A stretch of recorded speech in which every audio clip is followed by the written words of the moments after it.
PD classes 24। दोस्तों, आज हम एक नए टॉपिक के साथ आपसे डिस्कस करेंगे। उसका नाम है पर्यावरण अध्ययन। मेरे बहुत सारे दोस्तों का डिमांड था कि नहीं सर, आप एक वीडियो बनाइए पर्यावरण पे। तो पर्यावरण के बारे में हम आज डिस्कस करेंगे आपसे। सबसे पहले मैं बात करूं, टाइम ना वेस्ट करना है मुझे, सीधे सीधे हम टॉपिक टू टॉपिक डिस्कस करेंगे जो एग्ज़ाम के लिए एकदम इम्पॉर्टेंट होने वाला है। तो आप वीडियो पे बने रहिए। पर्यावरण अध्ययन की मुख्य रूप से 6 थीम्स बनाई गई। तो सबसे पहला इंपॉर्टेंट जो टॉपिक है पर्यावरण में वो है ईवीएस थीम। ईवीएस की विषय वस्तु। थीम का मतलब होता है विषय वस्तु। यदि मैं आपसे बात करूं, पर्यावरण अध्ययन की 6 मुख्य रूप से थीम बनाए गए। ये थीम बनाए क्यों गए? फर्स्ट इन ऑल हमारे माइंड्स में आता है कि ये थीम्स का निर्माण क्यों किया गया। तो आप जानते हैं कि एनसीएफ 2005 कहता है, बात करता है किसकी? बाल केंद्रित शिक्षा की। किसकी बात करता है? तो बाल केंद्रित शिक्षा की बात करता है। और बाल केंद्रित शिक्षा में बच्चों के एनसीएफ 2005 में ये भी बात कही गई है बाल केंद्रित शिक्षा के आधार पे कि बच्चों के बोझ को कम करना है। Learning without burden. बच्चे के पीठ का जो भार है, बैग का जो भार है, उसे क्या करना है? कम करना है। उसमें एक प्रक्रिया है एकीकृत उपागम। एकीकृत उपागम। एकीकृत उपागम की चर्चा एनसीएफ 2005 के संदर्भ में ये बताती है कि हमें सामान्य अध्ययन, विज्ञान, पर्यावरण इत्यादि विषय वस्तु को समेकित करके छोटे में एक जगह पढ़ाना चाहिए, जिसका नाम क्या रखा? ईवीएस, पर्यावरण से रखा गया। अर्थात पर्यावरण विषय वस्तु के अंतर्गत हम सामान्य विज्ञान, सामाजिक अध्ययन इत्यादि विषय को एक जगह पढ़ाते हैं। क्यों पढ़ाते हैं? क्योंकि बाल केंद्रित शिक्षा में ये बातें हैं कि लर्निंग विदाउट बर्डन, शिक्षा बिना बोझ के, ताकि बच्चे का जो भार है वो कम किया जा सके। इस संदर्भ में एक और भी मुख्य बातें हैं। बात यह है कि कक्षा 3, 4 और 5 में हम पाठ्यक्रम के माध्यम से ईवीएस को बच्चों को पढ़ाते हैं।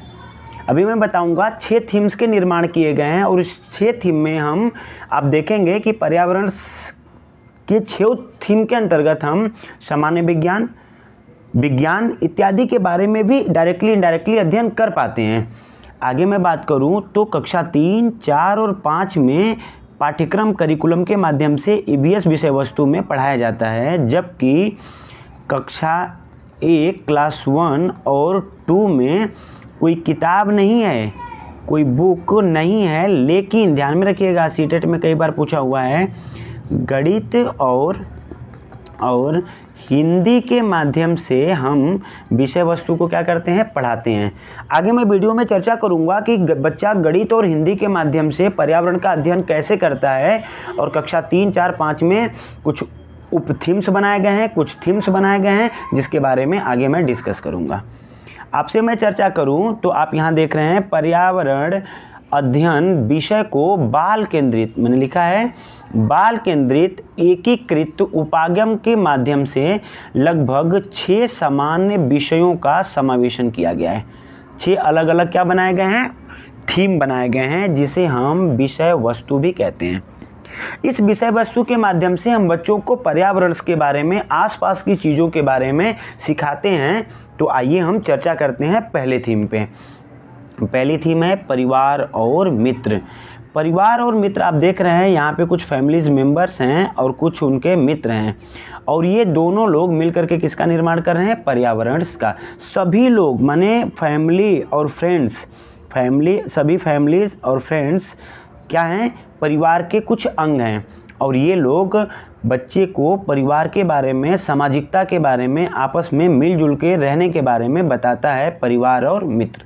आप सभी लोगों को पता है परिवार 2 प्रकार के होते हैं। एक होता है एकल परिवार और एक होता है संयुक्त परिवार। एकल परिवार हम एक हमारे एक, और संयुक्त परिवार में जिसमें मम्मी पापा बच्चे के साथ यदि उनके दादा दादी भी आ गए तो वो क्या कहलाता है? संयुक्त परिवार कहलाता है। क्लियर? आगे मैं बात करूंगा भोजन। भोजन एक थीम है, परिवार और मित्र के कुछ उप विषय भी हैं, परिवार और मित्र के उप थीम हैं जिसे मैं डिस्कस करूंगा यहाँ पे। यदि मैं आपसे बात करूं परिवार और मित्र के कितने उप थीम हैं, तो परिवार और मित्र के 4 उप थीम हैं। कौन कौन सी? पहला आपसी संबंध, मैंने आपसे बताया था आपसी संबंध माने सब लोग आपस में मिलजुल के रहना।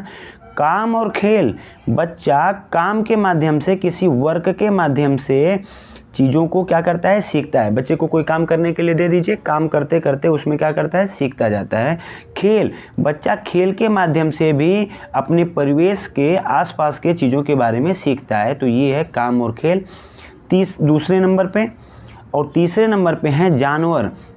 जानवर थीम्स, परिवार में ही रहने वाले परिवार के कुछ अंग होते हैं जानवर, जैसे पालतू जानवर। यदि मैं बात करूं तो पालतू जानवर भी क्या हैं? परिवार के और पर्यावरण के कुछ जैविक तत्वों के रूप में अंग हैं। अर्थात जानवरों के बारे में भी बच्चों को बताना है ताकि बच्चा जानवर के प्रति क्या हो सके? संवेदनशील हो सके। अर्थात पर्यावरण में जानवर भी हमारे पर्यावरण इकोसिस्टम के लिए बहुत ज़्यादा इम्पोर्टेंट होते हैं।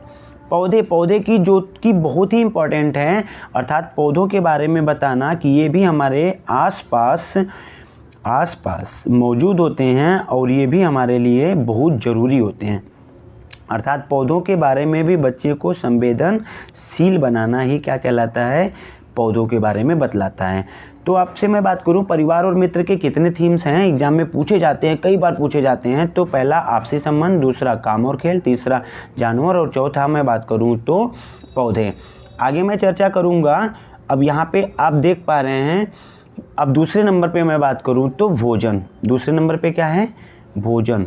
भोजन के भी कुछ उप थीम्स हैं, तो मैं बात करूंगा कौन कौन सा। तो पहला है आस्वादन। पहला कौन सा उप थीम है? आस्वादन। दूसरे नंबर पे मैं बात करूंगा तो पचाना। तीसरे नंबर पे मैं बात करूं तो खाना माने कुकिंग। और चौथे नंबर की मैं बात करूं तो सुरक्षा रखना, माने इसको अंग्रेजी में बोलते हैं प्रिजर्विंग टेक्निक, सुरक्षा तकनीकी। और 5वें नंबर पे है किसान और भूख। किसान और भूख, हंगर एंड फार्मर। तो आपसे मैं बात करूं परिवार और मित्र के कितने उपविषय हैं? तो 4।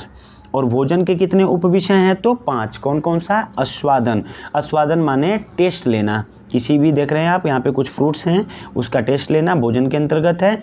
पचाना माने हम किस खाने को आसानी से पचा पाते हैं, और जो खाना कुछ ऐसे खाना होते हैं जो खाना पचाने में दिक्कत होती है, अर्थात हमें बाहर के खाना जंक फूड वगैरह नहीं खाना चाहिए। इत्यादि चीज़ों के बारे में भी बच्चों को संवेदनशील करना, बताना। तीसरे नंबर पे खाने को चबा करके इत्यादि, आराम से खाने से पहले हाथ को धोना, इत्यादि चीज़ों के बारे में बताना। सुरक्षा, हम चीज़ों को कैसे सुरक्षित भी रख सकते हैं, कैसे हम आम से अचार बना करके उसे क्या रखते हैं? हम सुरक्षित रखते हैं, और जब मन करता है हम उसे क्या करते हैं? खा सकते हैं। इसी तरह से नेक्स्ट है किसान और भूख। किसान माने फार्मर्स ही इन सब सारे चीज़ों का उत्पादन करते हैं और हमारे भूख को क्या करते हैं? मिटाते हैं। तो ये 5 है उप थीम किसके? भोजन के। तो एग्जाम में यहाँ से क्वेश्चंस आते हैं। मैं बात करूँ तीसरे नंबर की थीम जिसका नाम है आश्रय।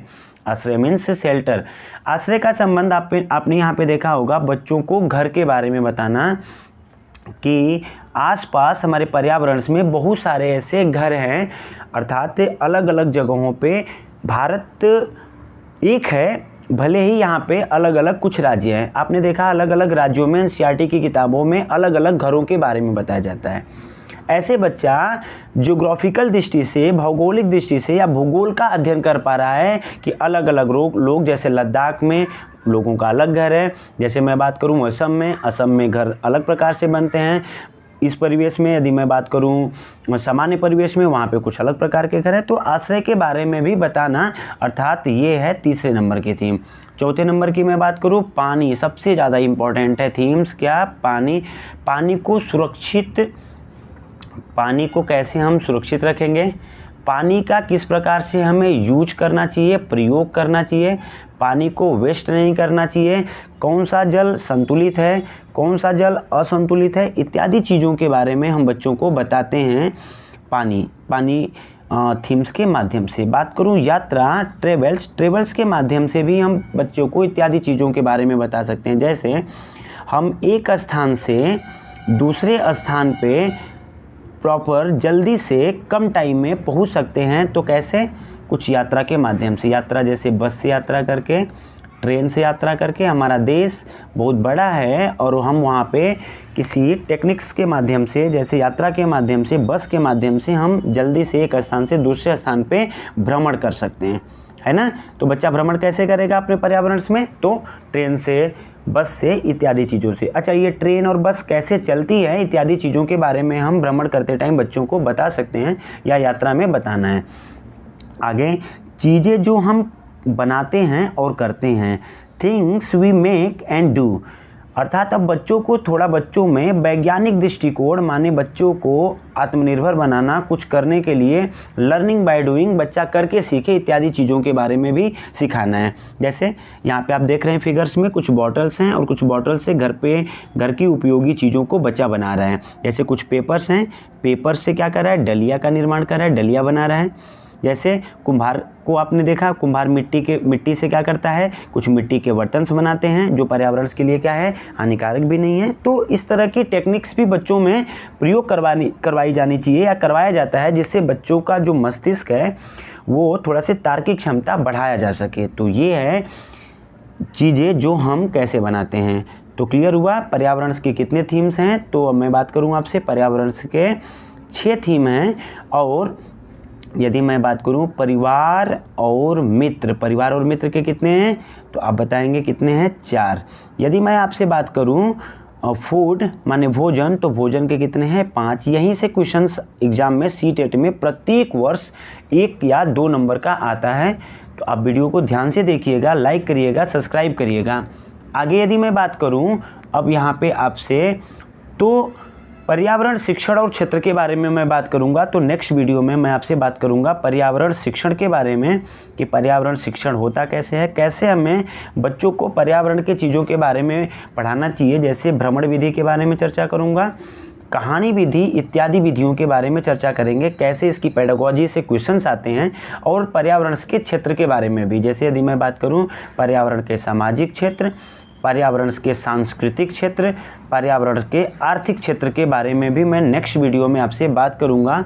और आपसे बात करूंगा पर्यावरण अध्ययन का महत्वपूर्ण एवं एकीकृत, माने यहीं आ गया इंटीग्रेटेड ईवीएस के संदर्भ में, है ना। पर्यावरण अध्ययन अपने आसपास में अलग से कोई विषय नहीं है, इसके अंतर्गत विभिन्न विषयों, मैंने बताया था, सामाजिक अध्ययन, विज्ञान, पर्यावरण शिक्षा की अवधारणाओं का उपयोग करते हुए प्राथमिक कक्षाओं में इसकी आधार भूमि तैयार की जाती है ना। आपने देखा भी कि इसकी कैसे आधार भूमि हम प्राथमिक स्तर पे तैयार करते हैं, अलग अलग विषयों को एक विषय में मिला करके पढ़ाना, ताकि बच्चे का बोझ कम हो सके।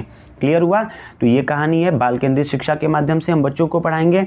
और बाल केंद्रित शिक्षा में हम बच्चों को सिलेबस करिकुलम का निर्धारण कुछ इस प्रकार से करेंगे, जिसमें बच्चा स्वयं से, बच्चे को अवसर मिले उस काम को करने का, ताकि बच्चा काम करके सीखेगा तो खोजी प्रवृत्ति का होगा, कुछ अन्वेषण उसमें विकसित होंगे, है ना, इत्यादि चीज़ों का विकास होगा। तो आगे मैं डिस्कस करूंगा पर्यावरण के नेक्स्ट वीडियो में। आज के लिए इतना, बाकी मैं मिलता हूं नेक्स्ट वीडियो में। प्लीज़ आपको वीडियो अच्छा लगे तो शेयर, सब्सक्राइब एंड कमेंट करिएगा। That's all.